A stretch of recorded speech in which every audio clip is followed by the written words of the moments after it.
Hello, everyone. Welcome to a special, very special new series of Love Story. And this series will be a seven-part series called Love Before the Fall. And if you look on the screen, you're going to see two very beautiful ladies, my sisters. They will be joining me for this series, Janie and Kesley. So please, ladies, just give a little intro to who you are so that those who have not yet, I know, Janie, you've been on before with me with Love Story, but just in case people are tuning in for the first time, everyone knows I am Yandea, your host, and my co-host, Kesley and Janie. Go ahead, guys. Maybe we'll start with you, Janie, and then we'll go to Kesley. Yeah, so I'm Janie Charlo. I'm joining you guys from Atlanta, Georgia. I am a family nurse practitioner and a transformational coach and an author. So it's a pleasure to be here. I'm looking forward to sharing the energy of the divine feminine. Amazing. Nice to meet you, Janie. I know it's our first time meeting, so it's a pleasure. Hello, everyone. I'm Kesley Tweed. I'm joining you tonight from Cartagena, Colombia. But our family actually, our home is in Atlanta, Georgia. We've been spending a lot of time here the last couple of years, have fallen in love with it, and we've made this sort of our second home. So we're in the process of spending even more time in Cartagena because we love the energy here, the weather, the people, everything about it. So I know Yandea because I've been working with Yandea on mentorship for about the past year, and it has been an amazing experience, sisterhood, coming together, and I'm excited. It's our first time going live together, so I'm really honored to be here. And I'm an astrologer, a life coach, an author, speaker. I do some NLP. And I've just been on the spiritual journey now for about 8 years and really going within myself. I love practicing meditation and really into fitness and nutrition and things like that as well. And looking forward to sharing tonight. So thanks. Nice to be here. Yes, wonderful. And I'm sure as, we progress with the different series, like I said, we have about seven of them that we're going to go through. I'm sure everyone's going to fall in love with you guys as I have. So I'm really excited, for all of the connections. I will place the contact information for both Janie and Kesley in the description of all the videos pertaining to this series. So look out for that. I see we do have a few people who have tuned in. I want to start this series a little bit differently. I was saying to Kesley and Janie before we went on that I got a little idea from Spirit, and it kind of it's one of those that will put me out there, right? I do talk a lot about spiritual experiences and so on, but this that I'm going to share is my own remembrance. And this first episode that we're doing today is In the Beginning, the Sacred Balance. And a lot of us have our beliefs systems, based on our upbringing, traditions, things that have been passed down, things we've read and so on, and maybe just us piecing things together. I have put together a short little something. Okay, like I said, I just did it because I was inspired to, and I just didn't want to, read out what I wrote down or whatever. So I did a little something special. So bear with me. If the sound is not the best, just turn it up or turn it down, whatever it needs to be. But I want to share this, and I'm asking for, everyone to just kind of, you don't have to take in what I'm saying as truth, as law. I'm asking you only to give it your attention. I'm asking you to just maybe close your eyes if you need to, or just listen. Don't get too distracted by images on the screen. Just listen to what's being said. And I want you to see if what I'm sharing resonates with you. That's all I'm asking, only to see if it resonates, if it does or doesn't. And so, ladies, you've never heard this before. So a lot of people have it. There's like a handful of people who know about my memories from before, as far back as they go. So this will be my first time sharing them publicly. And like I said, it's just a really tiny little snippet, but I'm asking you guys to do the same, right? Just kind of relax. And once it's done, we'll discuss the beginning, the sacred balance. Okay, so give me 1 sec. Also my first time doing this. Hopefully I get it right. Let's see.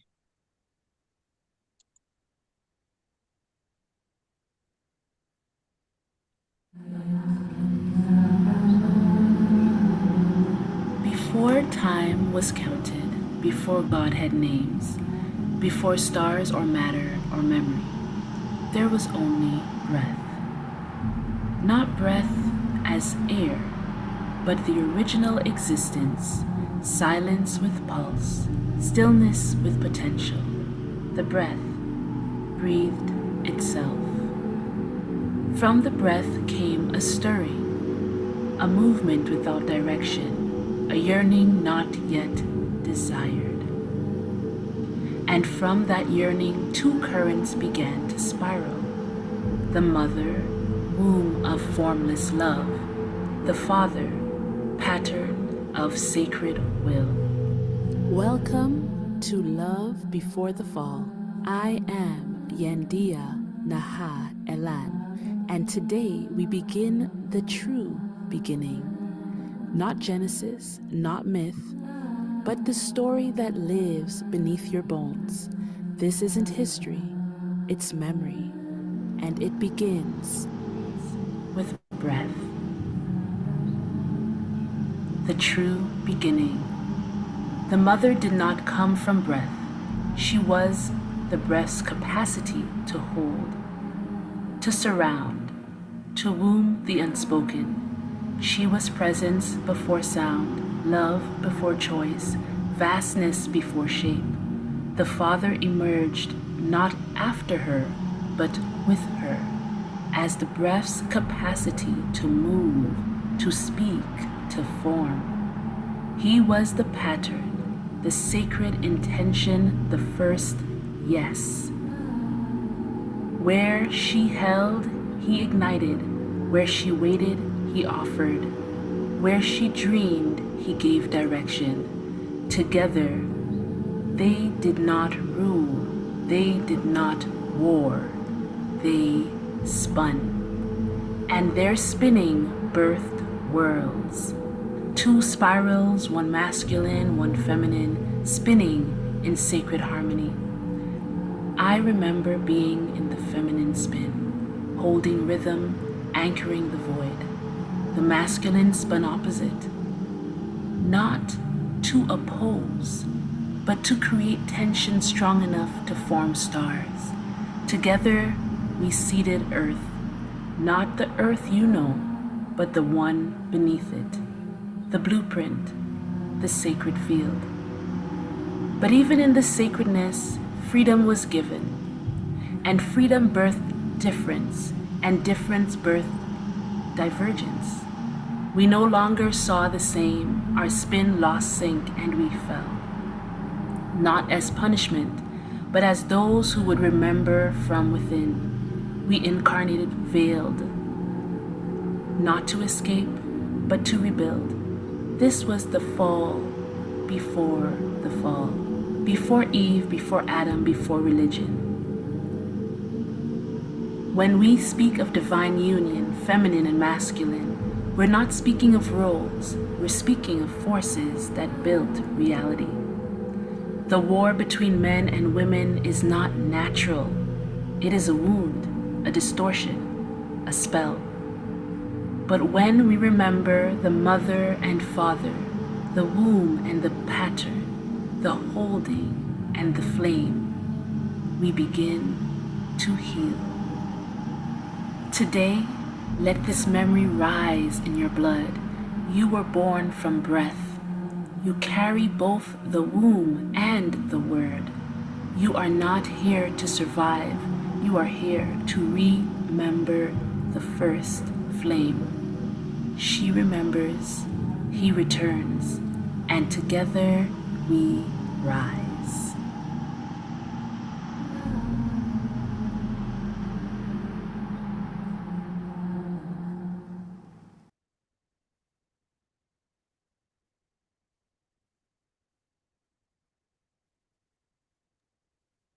Okay, how was that? Did that go through? I was hoping that it went through okay.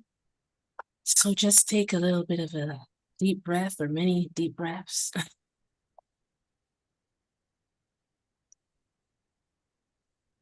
So I'm gonna ask you guys, how did that feel? How did that feel within your being? Did it resonate?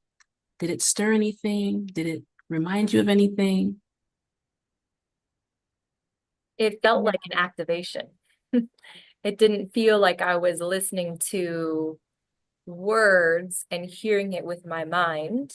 Mhm. It felt like even though I didn't psychologically remember, my body remembered. I could feel like from the beginning, the music, like you talked about the flame and the dance and the movement, like my body immediately wanted to like sway and move. And then when you talked about the feminine and the masculine, I immediately felt for the feminine, and you talked about the womb, I immediately felt my womb like light up, like that chakra just like whoosh, Yeah. like, oh yes, you remember it. And I felt that holding of the mother. Yeah. And then when you talked about the father, and the masculine, I immediately felt my heart chakra light Mm. up.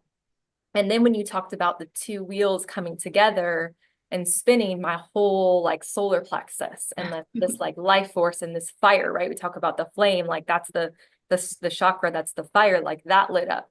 And then throughout, as you kept continued, it like spread, and it was almost like the kundalini rising, right? Like from the root to the crown, like flowing. So yes, for me, less I maybe like took like didn't catch every single word, but my like Your in body terms was of my responding. memory, but my body certainly remembered from Yes. that. Yes. So thank you for that. It was really beautiful. You're welcome, sis. That was beautiful. Um, it resonated deeply with me, on an energetic level and as a mission Mm. here on the Wow. earth, Chills. I got chills. on the earth to find my other part, my counterpart. Mhm. So a true mission for me. Yeah. Yeah. Yeah. Wow. Mm. I'm gonna ask you, Janie, I'm gonna ask you to continue to speak from there because I feel it, and we're speaking about in the beginning, the sacred balance, right? A lot of the times our story of in the beginning that's not it. We're not given in the beginning there was balance between mother and father, male, female, divine masculine, divine feminine. That's not the beginning that we're given. We're not given that in the beginning there was No. this fire of love consuming, consuming and birthing, life force, which is breath, right? Which is light, which is life, which is spirit. We're not given that, So I want you to just share when you say mission, you know. Mm-hmm. So I'll just speak, from my own Yeah. experience, right? My mother she was always a woman of love and wise words. Always. That's what we grew up in our home. So she was in touch with her emotions. She allowed us to see her in her emotions. So Mm-hmm. I was always in tuned, with her feminine spirit. But one of the most important things that I know that she told me and who I am named after is my grandmother. And my Mm-hmm. grandmother's name was Mary Jane, okay? So, but my grandmother went through a lot of domestic abuse, okay? A lot of domestic abuse. And one of the things my mom, she wanted all of her girls to understand was that you have to love yourself. There's nothing outside of you. There's nothing outside of you that you have to seek in this world. And that gave me a beautiful start on my journey, right? And so understanding that deeply, I went out into the world knowing that I had this and going through relationships, not understanding why in the past marriages, that it couldn't line up. Like what I knew innately in me, and that I shouldn't have to succumb, I shouldn't have to dumb down, I shouldn't have, like, this love in me should rise. It should be what I lead with, right? But for some reason, there was a power struggle in past relationships. So when I say a mission, I knew that it was somewhere that there was this masculine energy that I knew I would be the perfect match, that he would understand my love. He would understand my strength in my love. Yes. And not try to smother that or to control that or to use religious texts to control me through it. Ooh. Mm-hmm. Keep going, keep going. Because So, you're hitting. that's what I knew innately. Now, Yes. was it my grandmother speaking through me, coming through me because Mm-hmm. she went through domestic abuse? Yeah. Perhaps. Because Yes. when I came into and there's a book I'll reference, but the name of it is The Mary Magdalene Within. And it's a Mm. channel book, and I'll reference it, with the author. But when I read that book, I mean, I resonated so deeply with how the author channeled the Yes. message, Yes. because it was channeled through a love that was so deep Yes. between Yeshua and Mary Magdalene. Wow. And Mm-hmm. that he understood her as the earth, and that Right. as he loved her in her body, they anchored this down into the earth together.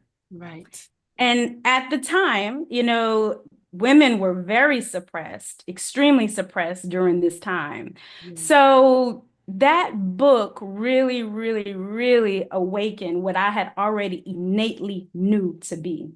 Yes. It was almost like, wow, like somebody else is seeing it from this perspective. Mm-hmm. Mm-hmm. Yeah. I love that. I love that. I remember, um, apart from what I just shared, as you're speaking about the counterpart, I always would tell people, especially my husband, when I came into this world, I knew, I knew that I had to find him. I can't explain, as a little girl, seriously, as a little girl, um, looking into the eyes of boys and being like, nope, nope, nope, you can't. And this is how I knew. It was like, oh, you can't see me. You can't see me.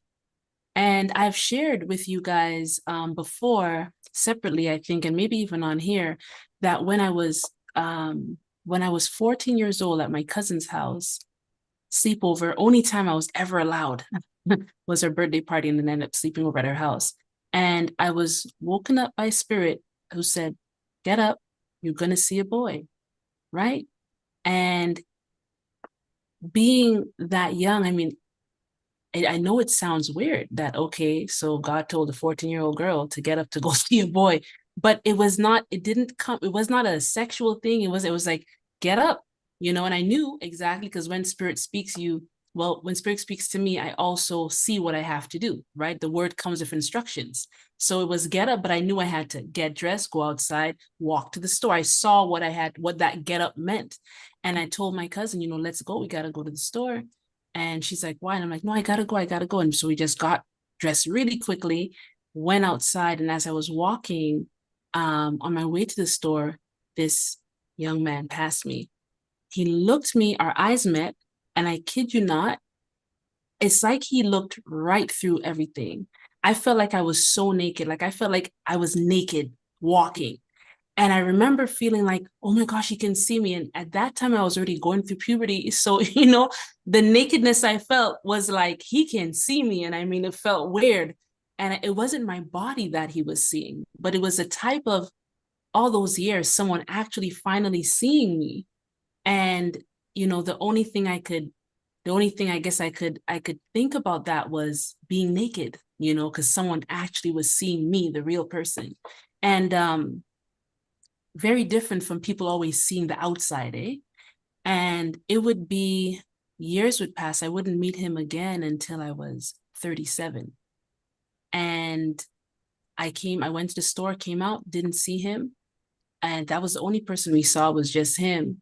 And when I was 37 and I met him again, he said to me, well, before he even said any words to me, when I saw him, and I had been doing everything I had been doing, I had gone through marriages, everything, had some children, all of that, been doing the healing work, went through so much of my life, right? And then I finally see him when he came around the corner. I literally felt a weight drop off of me. I did not even know I was carrying this weight. And I remember hearing myself say, I can be in this world now. I could be here now. It's like until that time, a part of me was like ready to go, ready to go. And I said, I could be here now. And I remember talk about activation. I felt some activations happening in this body of mine. I felt some really divine activations happening. I thought to myself, can anybody else see what's happening in my body? I'm feeling things all over, right? And then I remember he pulled me aside and he had said to me, don't you remember me? And I said, you're really familiar. I know you from somewhere. He goes, when you were 14 years old, and he named the city because that's not the city I lived in. He said, you're walking with a brown girl, my cousin, you're walking with a brown girl in this city. And I saw you, we saw each other. And I was thinking, as soon as he said that, I was like, oh my gosh, it's the boy. It's the boy. And I knew that, well, Spirit told me he was my husband, right? But all of that to say, we had been searching for each other. He is the only person in my entire life. I'm now 42 years old. And till this day, no other man has ever looked at me in my eyes and seen all of who I am. Mm-hmm. And I can't tell you if this happens with other people. I could only say I remember with my exes, I said to them, we're not going to be together, forever because you can't see me. You cannot see me. And I knew it was important to accomplish what I had to accomplish in this world. I needed the one who could see me. I mean, really see my soul, who I am, spirit, And so when we talk about, that union, it's such a sacred balance. And it's not to say that because you meet this person, automatically all the friction is going to be gone. I dare say friction may arise just because now you've been in this world, you've gone through so many things, and now you're literally perfecting each other in love, right? So, Kes, I want to hear a little bit from you, to share what has been your experience with coming to that place, to finding your counterpart. What has that been like? A journey. What I was thinking when you were talking about, the triggers, and sometimes that escalates even when you find your person, your soul partner. Like, I just feel like relationships are the most sacred spiritual journey, and that's what it's been for me. So I got married for the first time when I was very young, and we were as young, young love can be, like madly in love, and it was beautiful. But I realized looking back now, I had so much healing to do on my own, right? Getting married at 23, like I hadn't been on my my journey yet of healing and finding myself and learning like who I really was as an adult.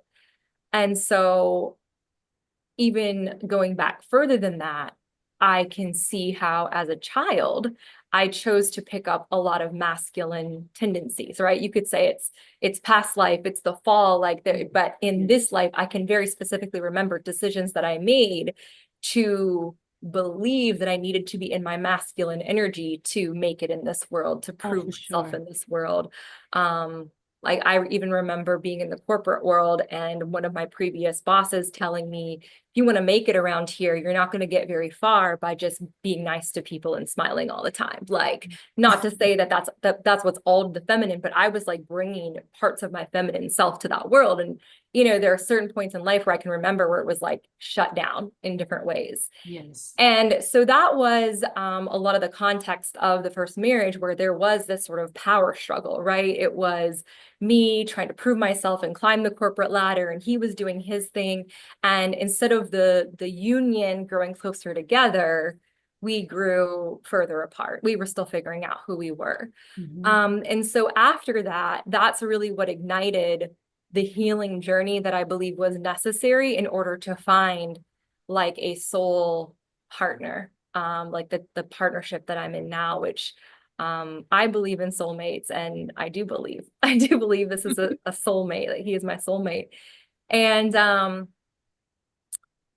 really it was about me like opening my heart again, softening, right? There was this hardness that I had grown through that relationship, through, like I said, childhood. And I'm sure we can all come up as women, especially with different things that happen in our lives that cause us to just shut down parts of our feminine. Yep. And the more I turned that back on, the feminine, the heart, leading from the heart, allowing myself to soften and learn how to feel and experience emotions and embrace that and express myself from those emotions and lean into my intuition and spirituality and like a lot of those feminine gifts, which I had just not ever really leaned into at all. I started to turn those up. And the more I turned those up, the closer and closer I got to like finding the type of love that I felt. Like you both have said, I knew from the time I was like a child that I was here to find love in this life. Like I was here to experience great love in this lifetime. And it was just this knowing and this like thirst that I always had. But I had to come into wholeness with myself and heal masculine and feminine. Yes. And heal from past relationships. And it's always a healing journey. And that's, you know, even in the beautiful relationship that I'm in now, like we are each other's partners, but we are also each other's teachers, I believe. And it's a sacred, beautiful journey. So yeah, that's a little bit of my story. I love everything you shared there. It's so good in this timeline that we're in. It's so important to meet other sisters, other women who are in healthy relationships. Healthy doesn't mean, again, that we don't have arguments, that we don't raise our voice sometimes, you know, that we don't feel, is this my soulmate? Is this really the person? Because they, you know, you want to pull your hair out sometimes, right? It doesn't mean that sometimes we feel like we're not being heard, like we're not being seen. It doesn't mean that the relationship is perfect. I think a lot of times when we talk about this sacred balance, people think that it means you found the perfect person, and that means nothing happens. It means like pretty much your relationship is flatline. You know what I mean? They think that it means that there's nothing else to learn, there's nothing else to fix. Happily ever after, right? Exactly, yeah. And I find like that's something that is really important, because when we really sit with the divine masculine and feminine, like what that looks like, just think of it. Forget the partner for a second. Just balancing divine masculine and feminine within our own beings. is trouble sometimes, most times, right? I Learning, think go it ahead, sis. starts there. I It think starts, you yes, have to balance self. It's about self mastery. And then exactly. when you become self-mastered, and we're as long as we're on this earth, we're Always, always trying to yes, get there, yes, but you'll get to a pretty good level of self-mastery. Then yes, you are in alignment to attract yes, that exact same self-mastered yes, Mhm. masculine to you. yeah. So Uh, it is definitely with self first, for it has sure. to be. It has to be yourself first. I remember I could look back at my previous marriages. I got married first when I was 18. Kid you not, 18 years old. I mean, fresh, just 18. Got engaged and I was married. And so I had my first son when I was 19. And I've been divorced and remarried and so on and so forth since then. So I can look back at my long-term relationships. Like I could look back at my exes and I could literally see, because I do a lot of reflection, I could see the 18-year-old Yandea, why she married this man. I could literally trace all of my long-term relationships, even the ones that were short-term. And I could literally see that I was choosing people most times based on brokenness. What I say by brokenness, the parts of me that were not whole. I was looking for a person who would fill that part. So, I really want family, and I'm not getting that feeling of, you know, family acceptance. So now if I marry this person, maybe then I will get the family acceptance. You get what I'm saying? And it did work. But then as soon as I healed, that part of me that needed that, all of a sudden, all of the red flags that were there that would have told me not to be with this person, I was all of a sudden seeing them like, Right. and this is important. A lot of times, not only as women, as men too, right? People, we tend to focus so much on the thing that we feel that we're missing that it becomes like the main thing that we need in somebody. And so it just, the weight of it, right? The weight of it is so much like, okay, oh, this person will give me that thing that I don't have. Let's say, for example, let's give a silly example. Let's say I really wanted to go dancing and my family never let me dance. They never, like, I grew up and I never was able to dance. So all of a sudden, I'm like, you know what? My guy, like, I'm looking for someone who will give me that freedom. You know what I mean? And I'm dating different people. But then I meet a guy and he's a dance instructor. And when I'm dancing with him, oh my gosh, I'm having the time of my life. I'm learning to dance and all this sort of stuff. And I start falling head over heels with this guy. Why? Because there's a thing in me that I always wanted to express, that I always wanted to explore. And he gives me that ability to explore that thing. Mm-hmm. Now we're married and we're dancing, and I'm realizing, man, he drinks a lot. Oh wow, he there's a lot of other things that are really important things. He doesn't want to have children. You know what I'm saying? Like there could be a whole bunch of things that I actually want in my life, and this person is not even wanting to budge, right? And that's just like a small thing, right? He could be wanting to live on another side of the world. You just never thought about, checking these things before getting married. And as funny as it may seem, this is what a lot of people, this is what happens. They never take the time to balance themselves, heal, to know who they are. And so in the process of that healing and knowing who they are, they're just choosing people along that process. And as soon as they heal from one thing, it's like, why did I marry this person again? Okay. And then instead of realizing that cycle, they just continue going. Mhm. So I remember my ex before my husband, right now, I remember I came to the place where I was like, I'm good to be alone. I'm Mhm. good. I'm actually so good within myself.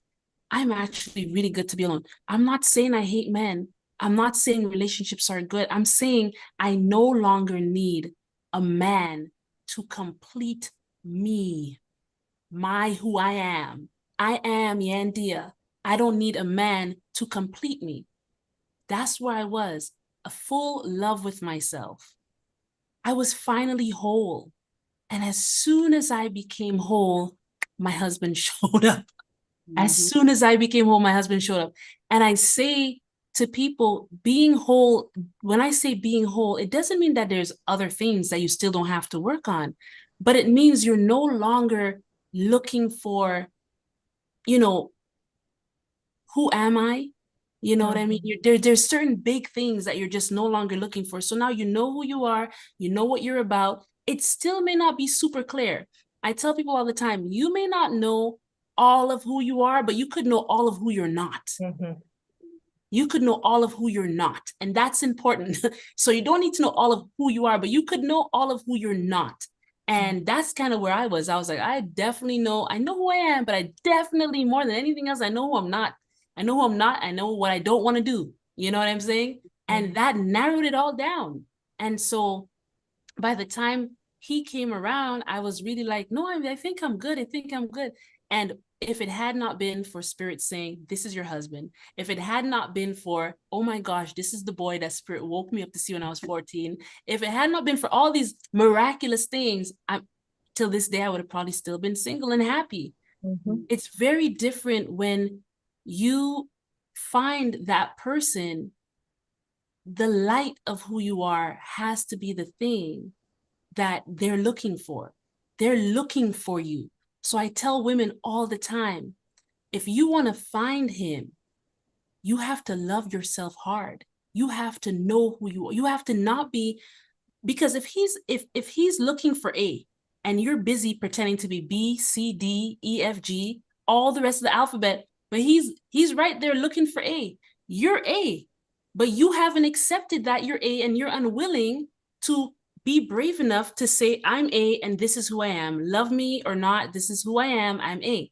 And so as soon as you are okay with who you are, and as soon as you love yourself, like you cannot be looking for someone to give you what you should be giving to yourself. You set the precedent for how this man is supposed to love you. And most of us really don't know how to love ourselves. So most times, I'll speak for myself, my husband taught me how to love myself. Like really love myself. I can't say I loved myself really until him. Really. I mean, he made me put myself first. Even with my children, I was the type of mom that was like, if you give me something, I had to chop it up into 5 pieces and make sure every child got a piece. I didn't know how to just enjoy something for myself. I thought that was wrong. You know, like if someone gifted me with something, I have to give it to all of them. They all have to share in it. And he taught me, no, you have times when you give to your children. You are like the best mom. You're always giving them. You have to learn when something, Yandea, is for you, you know? And so what does the masculine do? He comes in and he gives you boundaries. You see what I'm saying? Because the feminine without the masculine will share until she has nothing left and she's depleted. She won't even notice that she's starving while she's off taking care of everybody, right? And so there's so much benefit. We always hear about, you know, the feminine and the love and whatever, but we don't realize how much like structure and order you need to have in order to love in a sustainable, beneficial way. And all of that I learned from the masculine. So I find it's weird when people talk about love and they leave out the masculine, because to me, without the masculine, it's chaotic. Yes. You see what I'm saying? It's very chaotic. And so remember, we're talking about in the beginning, the sacred balance, right? The sacred balance. So how about, what do you guys think about, well, what were you taught about in the beginning? Let's talk about maybe, you know, what were your beliefs about the beginning? You know, did you feel like the story you were told had a balance of male, female, energy, masculine, feminine? Like what was even the story that you came to know as the beginning? So as I told you before, I didn't grow up indoctrinated in Yes. religion. Yeah. We did grow up Catholic, but we were not forced to go to church. We were none of that. We were not forced to go to Sunday school and all that.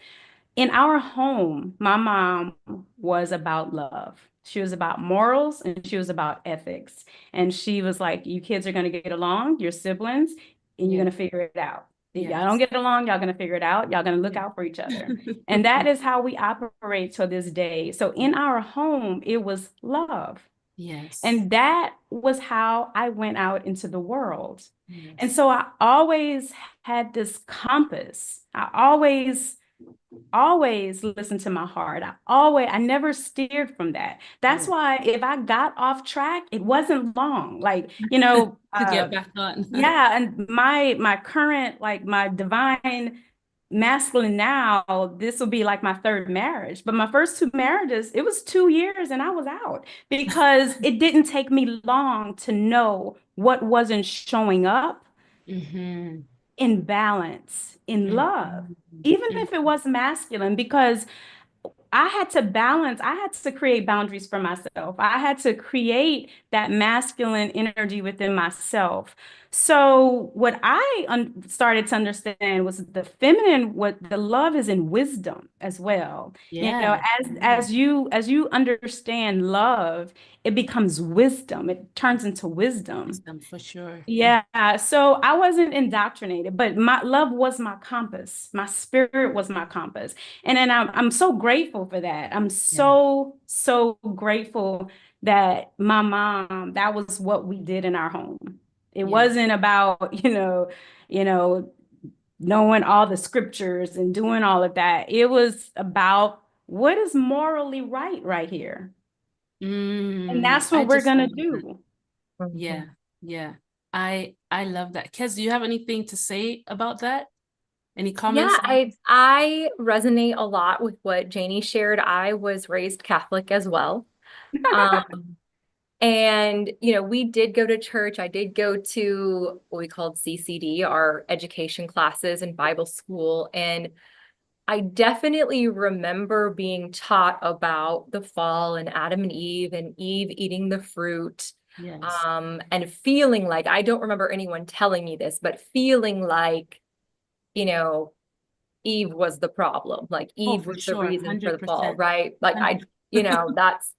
that's just the feeling that I had. And I also remember the relationship that I had with God up until I really started to heal my feminine. I thought of God as this like stern, like punishment, like God was, I had the fear of God, right? Like it was this Yeah. like really disciplinarian style father. Like Yeah. that's, Yeah. what my relationship with God was like. And I had this vision at one point. So very shortly after I was attuned for Reiki, so energy healing and my intuition and my vision and like different things were starting to open, different gifts were starting to open. I had this vision of being in the Garden of Eden and just dancing so freely, and like this energy of God was there, and like that was so healing for me. So even though I had a start of what I thought the fall was, I was able to later in life heal that. And that was a big part of my healing of the feminine and healing of relationships, healing my relationship with God and seeing God not just as a stern father figure, but as the masculine and the feminine. Yes. So that is, yeah, that would be my experience. And Yandea, I just wanted to tag on a little bit to what you had said earlier about the masculine and how they bring the structure and the boundaries. I have a 2-year-old daughter, and without my husband teaching me how to say no, like literally like learning how to set boundaries with my daughter, I would be exhausted at this point in time. So I have the masculine to thank for that. And I also have him to thank. You were talking about, healing yourself first and accepting yourself first. Well, I was in a position right before I met him where I had just awakened, my spiritual gifts, and I was into astrology and Reiki and all these things. And I had told myself, I'm never going to find a man who accepts me for all of these things, right? Like, I might as well just put it in the closet. Like, I had the man that I was dating before, my husband, he knew that I did all of these things. And people would his friends knew, and they would ask me at parties, but he would be really embarrassed about me sharing that I did astrology and all these witchy woo-woo things Yeah. if we were with friends or with parties. And that was one of the main reasons why that relationship didn't work, was we were just on two different paths spiritually and just the way we saw the world. Amazing, amazing guy, but we weren't going to work because I was still just rejecting huge parts of myself and my personality and my passions and my gifts, just thinking oh, we can make it work. And I thought that I needed a grounded man, who was more normal than me to keep me grounded in this reality. That was my story. Yeah. And I decided after that relationship ended that I would no longer hide those parts of myself. I was going to be with someone who was interested in those things and wanted me to share astrology and wanted me to do energy healing and wanted embraced those things. And the very first date I had with my husband, Dar, we were talking about all these things, and he told me, kind of as a joke, but I think he was quite serious because we still talk about it. If you ever dim your light, you're getting dumped. Oh, right? But how, thing. talking about boundaries, right? That sound I think it's kind of funny the way that he said it, but it was I want you, I need you to be all of you. All And of if you you. start to Wow. dim that, Love how that. can I love you? How Exactly. can someone love us if we're not really willing to be and bring all of ourselves, whether that's our passions, our gifts, whatever it is, or our full heart. How can someone fully love us if we're coming in hiding parts of ourselves? And that was one of the biggest parts of me I had to heal before I could really be love, be in a place of true love. So I kind of got a little off track there, but I really want to come back and share on a couple of those things you mentioned earlier. Not off track at all. You guys, as you were talking, there's so many things, and here's the honest truth. I'm just trying to be so present, and you guys are talking, and I'm like, oh, I would love to say something about that, but I'm present for what you're saying, and I can't remember what I was gonna say. So I'm just feeling so, it's so nice, right, to be able to have this type of conversation openly, right? And so interesting, what you said, Janie. We're talking about the balance, and you said your mom, right, gave you this love. Now, I think it's very interesting that you didn't really grow up heavily indoctrinated. Okay. My upbringing is very different. I saw man, woman, that structure. And then I went to church, and then it was a lot, I think, obviously more than both of you guys, heavily into Christianity, heavily, right?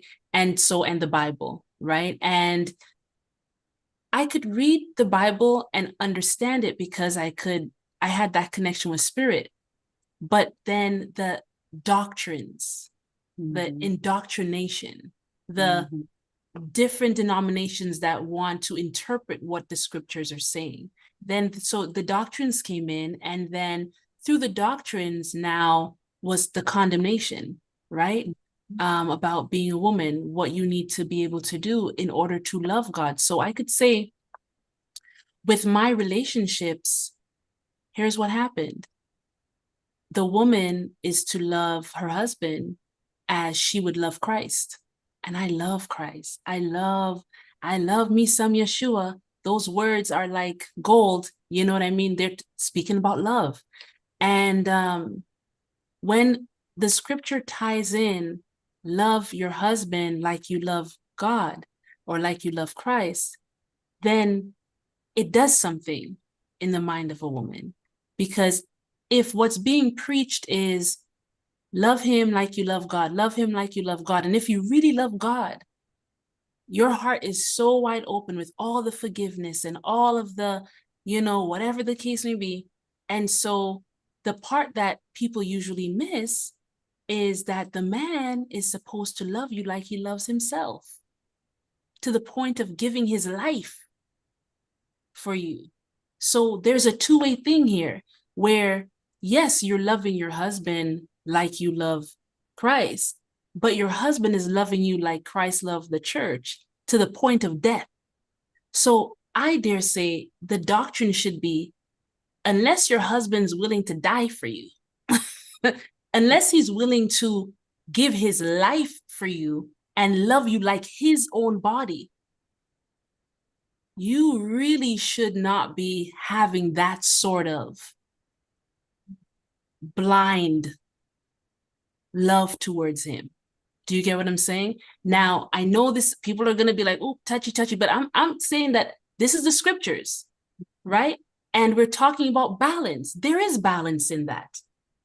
I have no problem loving somebody who I know always has my best interest, who I know is loving me equally to how they love themselves, who I know would give their life for me.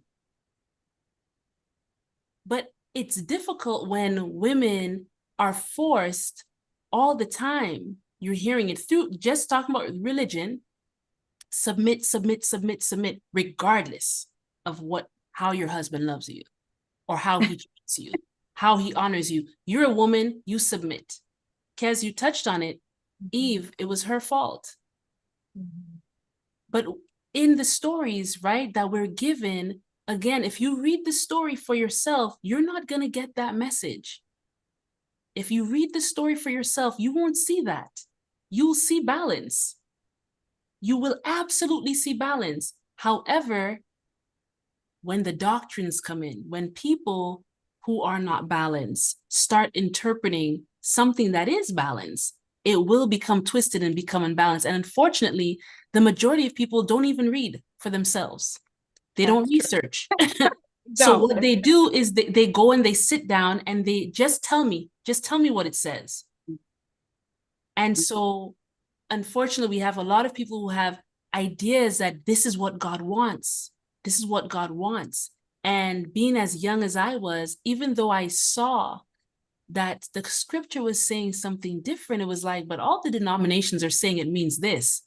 I can't be the only one seeing it's different, but I am the only one seeing it's different. So I must be wrong.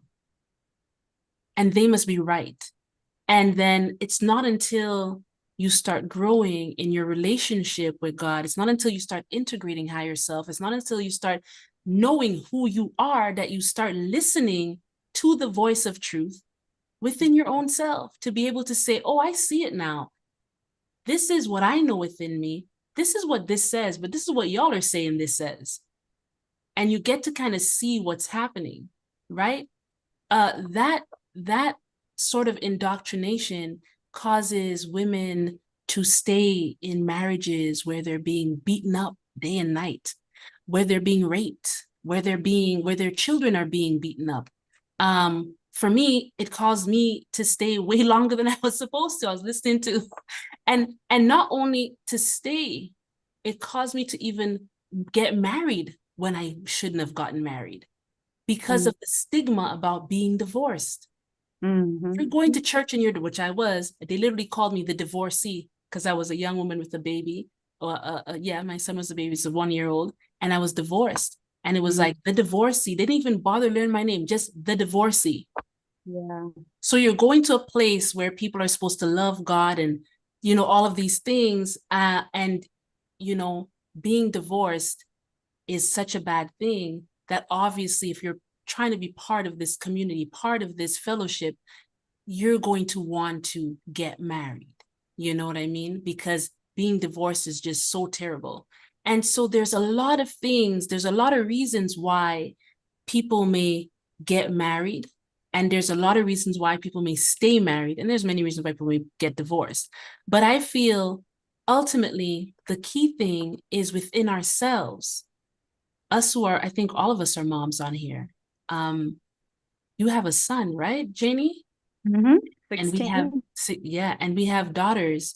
Well, I have one daughter, I should say. I have one daughter, you have a daughter, and I have 4 sons. And I think I like my husband and I talk all the time, like, what can we do you know, for our children, to have them not make the errors that we made. Mhm. And we both came to the conclusion they must love themselves. They must have that balance within themselves and not shortchange themselves. Like, I am being an example of what a good wife would be. My husband is being an example of what a good husband should be. We're showing them, yes, we argue, but we solve problems. We love each other. We serve each other. They're getting to see that, right? We never had those examples, you know, growing up. We never had those examples. We're not going to indoctrinate them, but we're going to make sure they understand love, self-love, and love for each other. It's important that our daughters, especially our daughters, know who they are before they try to compromise and just be with anybody just because, you know. And I feel like even women who are watching, I would say, if you really want to bring, like, if you're tired of relationship after relationship after relationship, I would honestly say just take some time to be in a relationship with yourself. Be in a relationship with yourself. Ask yourself, why can't I be alone? What is Yeah. it about me that I don't want to be with my own self? And if Yeah. you don't want to be with your own self, why would somebody want to be with you? Get yourself to the place where you like being with you. And then you will draw somebody who likes being with you, who loves being with you. You know what I mean? Just so I talked a lot. Go ahead, Liz. I know I must have said something that I was gonna say, and the being in love with being with you doesn't stop after you're in the relationship. exactly. Right? Like that's, I think, one of the, for those who are in partnerships, and this is something that I'm really learning, because I have had relationships in the past where it was like you get in the relationship and you do the union really well, but you sort of get in that codependency. Yes. Whereas in order to be in a growth oriented, soul fulfilling divine union, especially if both people are committed to growth, like you've always got to be falling even more and more in love with yourself. And it becomes even more heightened after you have children, right? Your identity as a woman shifts. So I've been on this journey of like now, you know, I guess it's about, well, our daughter is 2. We've been married for, I guess, about a year and a half since we did our ceremony. And it's like learning that balance of union and still being whole and solid and in love with yourself. So I think that's important, is like, how do you continue? I think it's important to continue dating, right? Continue dating your spouse, your soulmate, your partner, but you're also going to continue to date yourself and fall even more in love with yourself. And that was something that I think is easy to forget in a very loving relationship that's very fulfilling, but it can't be strong and fulfilling unless you're strong within your own self-love as well. I want to just say something off of that because it came to mind. Maybe it's important to say, and I'd love to hear what you guys think about it. We talk about balancing the masculine and feminine, right? So a lot of times when we're not in relationships and we're trying to get into a relationship, that active part of us there is the masculine part.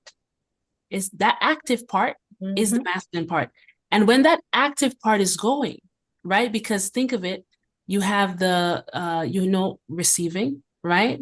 You're going to stay and you're going to attract. But when you're actively trying to get into the relationship, not just to attract a man, but you're going to be active in it. You get what I'm saying? You're gonna make sure you look good, right? You're doing all these different things to attract. That's actually, you're using your masculine energy to be active and your feminine energy to attract. Somehow, when we bring the masculine, so when we finally get that man, why do we have to lose that balance of masculine and feminine? It's like, okay, he's here now. So the active part for most women goes down. And so the woman that got the man is no longer the woman that's trying to keep the man. Do you get what I'm trying to say? And a lot of people, a lot of women, I hear them complain about that, right? They complain about, he's different now. It's not that he's different now. You're different now. The person you were showing up as when you first met, because you were using that energy. Most women are on the hunt, trying to find a man. It's true. Most women are on the hunt. And so when you finally get him, that goes. Right? That goes like, oh, I caught him already. I have him. So just let it all go. But Kez, you were saying we should continue dating ourselves. And that's the point where I'm getting at, right? When you get ready, before you had the man, you looked in the mirror and you're like, I look good. I look good. And you had that confidence and you stepped out there. Now that he's there, you need to continue to date yourself. You need to continue to look in the mirror and feel as good and confident about yourself as you did before he came in. Because the balance that was there that brought him in is the balance you need to continue having a healthy, whole relationship. You know, so it's not about just being balanced for being good to get what I want and then I don't have to continue. Not about being healthy to get where I need to get. A lot of people, oh no, they get a health scare. So then they get into this good routine to heal themselves. And as soon as it's like, oh, you don't have that anymore, they're right back to being unhealthy. So we're talking about balance, right? We need to understand that balance is important for long term. Balance is a long-term, enduring, everlasting thing. And if we go back to the beginning and we realize that it is balance that caused creation, because balance is a long-term thing. So we are created for long-term, and we need to stay in balance in order to continue along that process. We can't get out of balance. It's our root. Balance is an ongoing dance. It's never going to end. And you have to learn how to dance. Right. Yes. So the first balance is with self, because we are all sovereign beings. We are all God. Okay. Yeah. Period. We have the spark and the light within us. So when we come into union, that's a brand new dance. Yes. And we have to figure out how to dance with our masculine. And so it can shift, right? So when I met my husband, I mean, he saw all of me. He saw me go through a divorce. He saw me go through the transition of my father. He saw me, kind of transition, to entrepreneurship. He saw all sides of me, and we danced. We had to dance in that. And I saw sides of him, as he was coming into his balance with me. So it's an ongoing dance. So, you have to understand it's a two-step, like you have to stay in balance within yourself. Yes. And I tell people your balance will have everything to do with your core beliefs. And you stay in your core beliefs and you dance with that. Then as you come into union, your core beliefs have to match their core beliefs, and we dance with that, because we know energy doesn't mix. It just balance and harmonizes, especially these forces. So it's a dance, and the dance can change. I may need to take 2 steps forward and he needs to take 2 steps back, but we stay in balance and harmony. I'm going to give you something right there just for people to get a little analogy off of what you said, because you're speaking, when someone speaks something that's true, you could always find examples of it all around, right? Because truth is always in there. My son is truth. My son is teaching me bachata.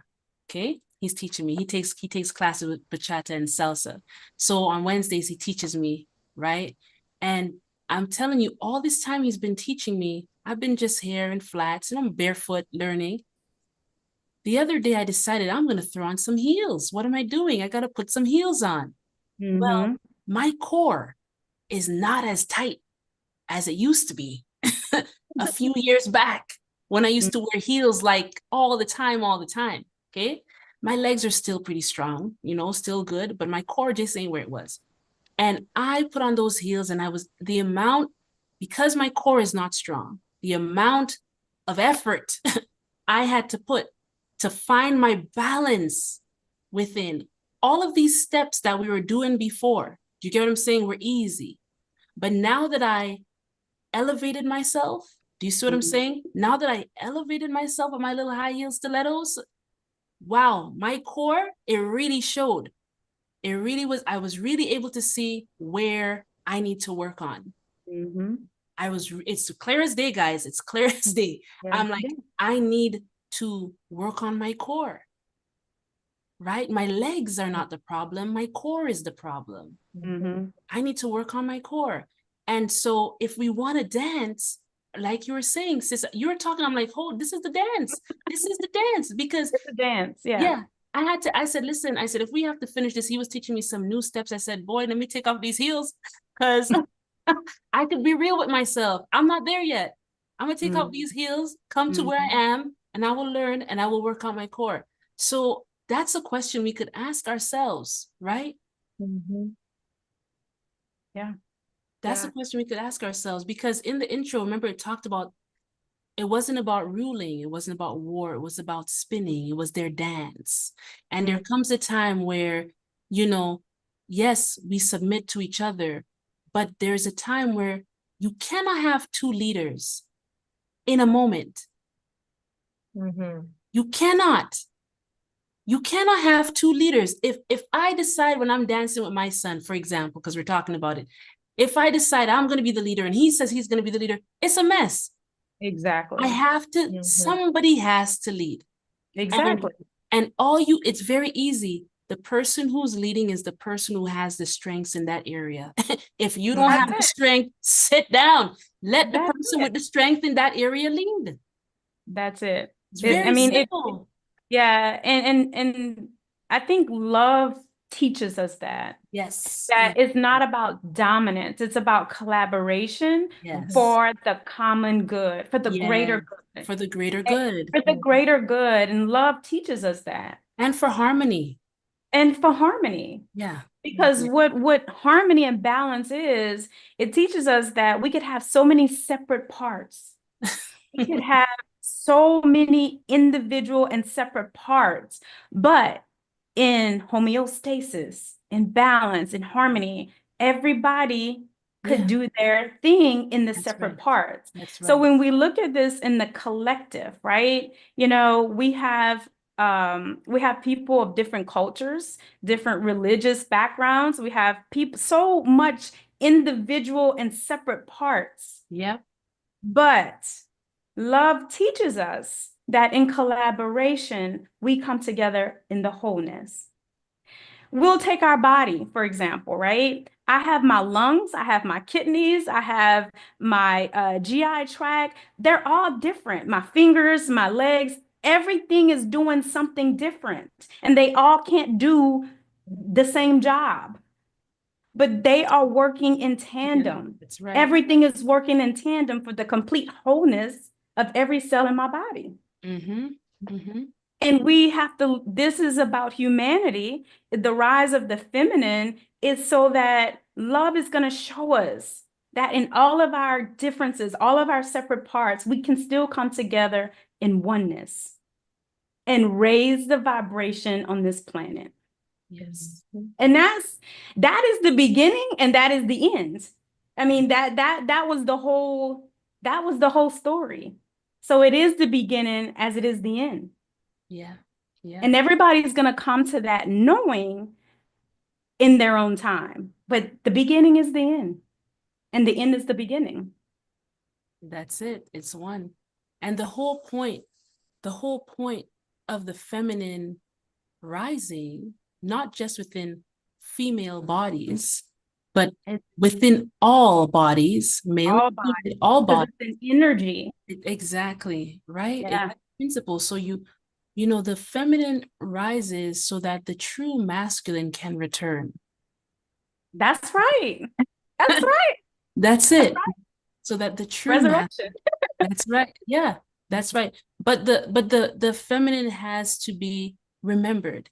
What is Mhm. feminine? What does it mean to be feminine? I touched a Yeah. little bit about it, you know, in the intro, and I was thinking even more about it today about how everything you see, nature shows you our capacity to hold. We have wombs that hold. We hold space for Hmm. children, for elderly, for the males, for everybody, for our sisters. We are literally space holders. We hold space, very sacred, Trainers, yeah. very sacred, you know? And if we are not there to hold space, because that's the whole idea of creation, right?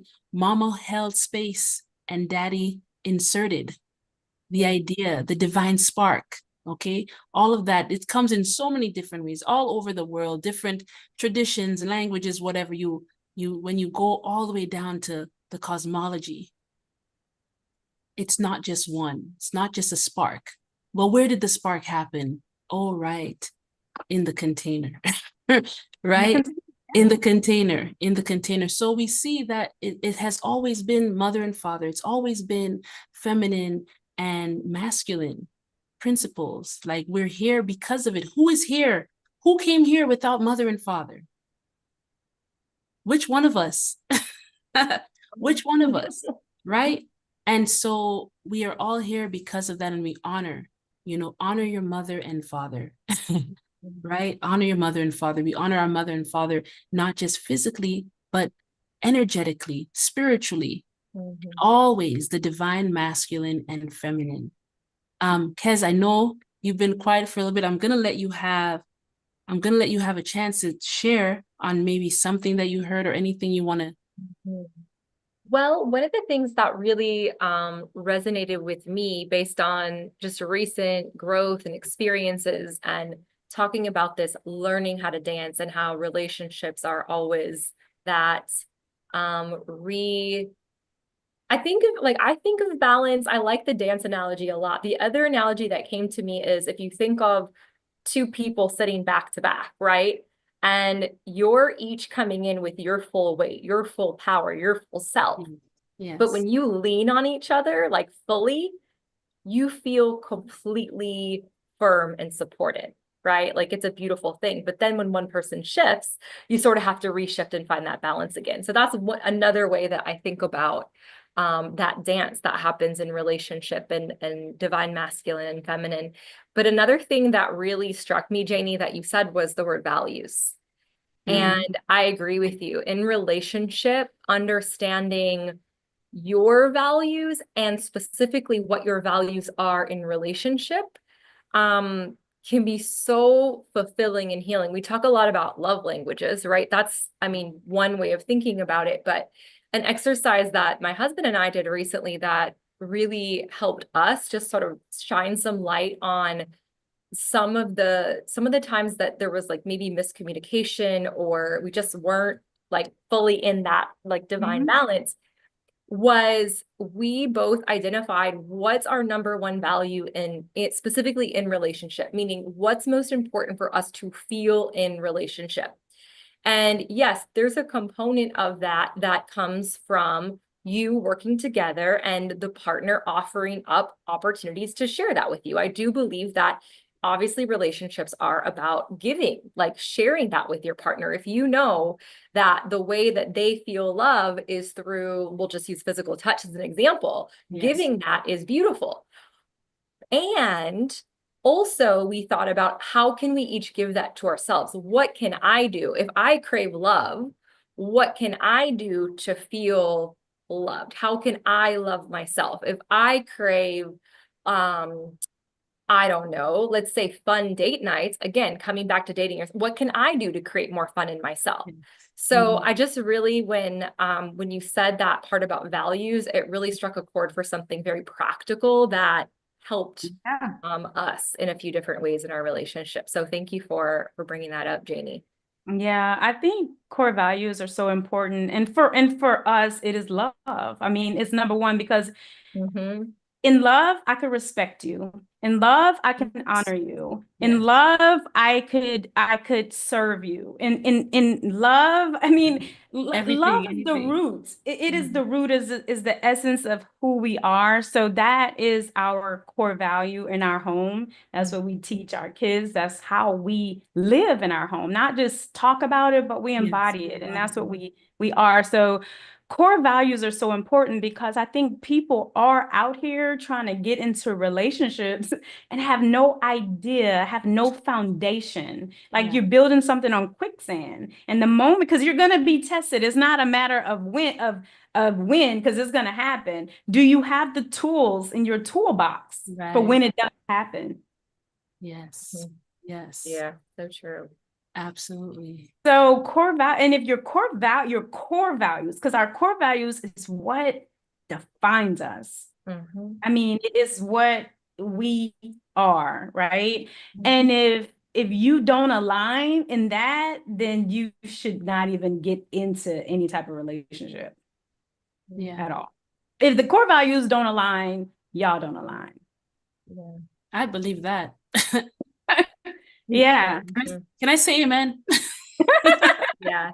Yeah, so and I just feel like everything, love is the root of it all, because we could be authentic. I can't be authentic if I don't love myself. Exactly. So it goes, I mean, it really this energy, love energy intertwines in everything. I mean, absolutely everything, no matter what core value you choose. Because some people even say family, when I talk to people, okay, but family is love, Mhm. you know? So Hmm. I think that's important to understand core values. And if you don't align, you just at least reevaluate. Mhm. You know what I think as you were talking, I was thinking to myself, wow, it's true. It is all love. We know that. But what happens when you differ on what love is? See what I'm Now saying? that's a good one. That That is is a good What one. so, happens? ooh, that's a good one. And here's the thing: most of us don't realize that we have different interpretations of love. Mm-hmm. Period. Right. Forget love Right. language. Forget love Yeah. language. Just love. Yeah. And Like So, just love. yeah, Yandea, we talked about this, and that's why I make the distinction between human love and divine love. Okay. And divine love is what I'm talking about. That's right. Okay, because there is a difference. People have a lot of things in their humanness that they identify love to be. And I'm talking about pure divine Real love. spark. You're talking about that real love. That's it. Just divine, and Yeah. you are already that. There's nothing you have to do. There's nothing you have to perform and feel like you have to get from somebody. You just have to be it Yes. and allow it. Yes. Someone asked me, since my closer to life experience, aka NDE, near death experience, I don't like that, but someone may not know and get confused. But since my experience that I had last year, someone asked me, well, now that you've experienced all of this and you saw love and its essence and all of this stuff, what would you say? What would be, your definition of love? And I think this is a good question for us to ask the person that we're considering dating, that you're considering marrying. What is your definition of love and how do you love yourself? There. What is your definition of love and how do you love yourself? Yeah. My definition of love, I say it differently all the time, but it's always from the same thing. My definition of love is the ability to accept myself Mm-hmm. in context of what we're talking about, obviously, my ability to accept myself fully at all stages of my development, Yeah. at all stages of my unfolding. It means right now, even with me knowing that there's some things I would like to adjust and whatever, I love myself. I accept that I am doing the best that I can with who I am and with what I know. And when I look at my past and I see some things that I'm not too proud of, maybe, or I wish I was doing now, whatever the case may be, I could look and say, well, right there in that past time, I was doing the best with what all I could have done was be who I was then, because that's all I had. That's all I had. And if I had what I have now, I would have been who I am now then, but I didn't. So I am who I am now. And whoever I will be in the future, I love that person already because I know this core value is here. I will always be trying to do the best that I can with who I am so I could love myself always, right? And so that love that I have for myself, I'm going to have that love for other people, right? Yeah. That's it. I'm going to Yeah. have that same love for other people. You are who you are, and whoever you're being now is obviously all you can be. Because if you could have been more, you would have. So you're Yeah. being this. Maybe in the future you'll be different, but that's the future. Now you are this. And whoever you were in the past, that's who you were then. Right? So you could meet somebody, and if you just ask them, what is love to you? And how do you love yourself? That can tell you right there, is this a person that I can grow with, move with, learn with?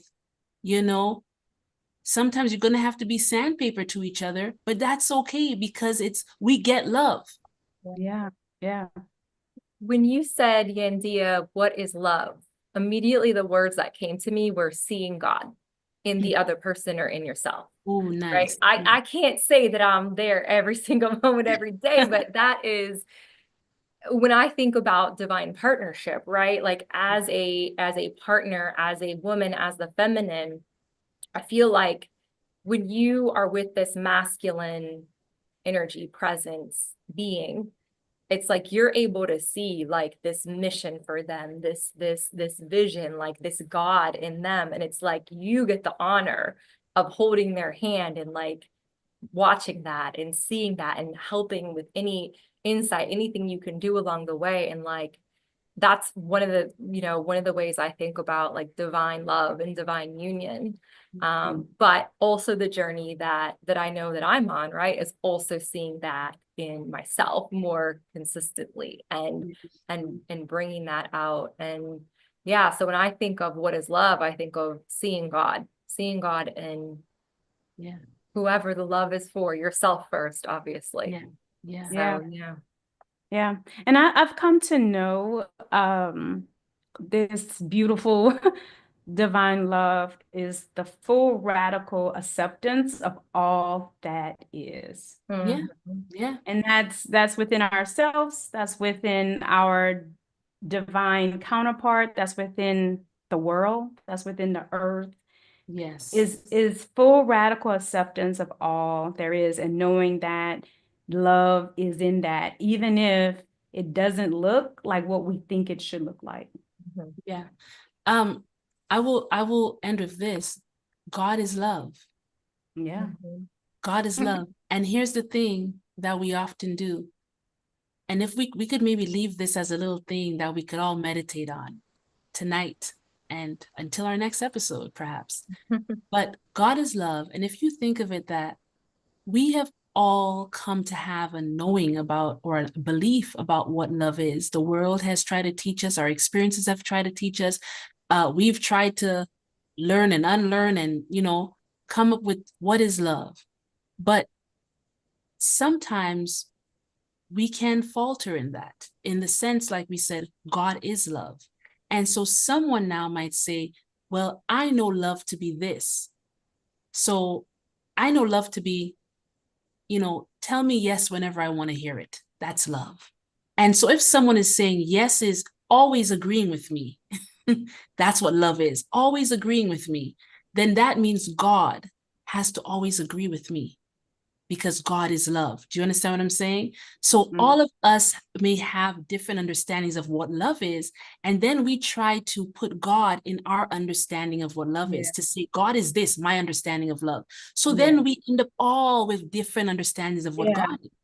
But if we said, God is, and we took a moment to look and to see how has God revealed self. If we take a moment to focus on what is God, who is God, God is masculine and feminine. God is the one who seeds and the one who bursts and the one who holds the space. God is the idea and the emptiness before the idea came. You know what I mean? God is the destroyer and the builder. God is. And when you can see all of what God is, then you could see love, because God is love. Very different than when you have a little idea of what love is and you try to fit God into that. Look how small you've made love and how small you've made God, as opposed to taking a look at God alone and meditating on what is God. God is. I am that I am. God is. And from there, you find what love is.